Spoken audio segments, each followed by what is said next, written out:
poți trăi la timp.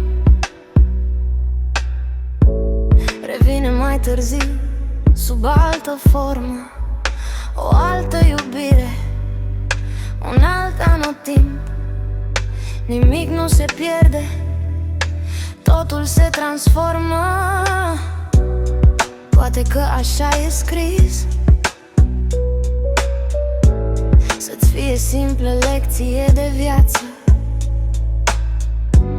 să lași capitolul deschis pentru atunci când ai să fii mai îndrăzneață.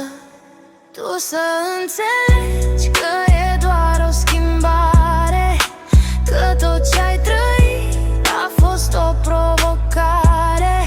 A trebuit să pleci ca să te poți găsi, să înveți pas cu pas cum să te poți iubi.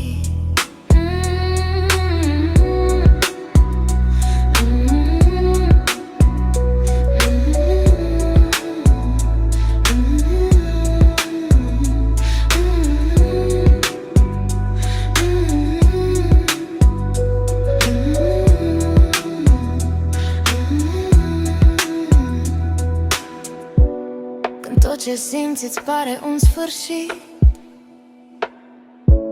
să mergi în liniște tot mai departe, să nu te învinuiești că ai greșit, căci viața îți mai scrie încă o carte.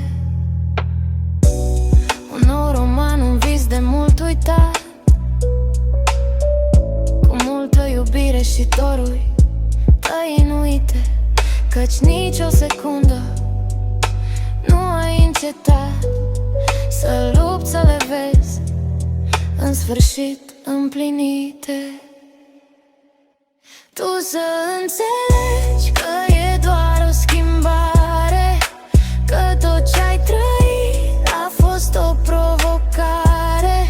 A trebuit să pleci ca să te poți găsi, să înveți pas cu pas cum să te poți iubi.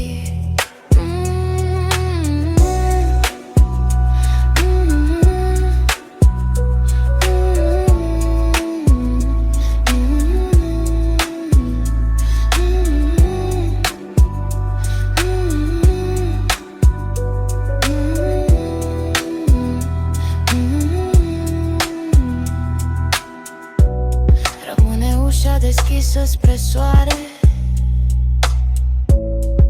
nimic nu se pierde, e doar o schimbare.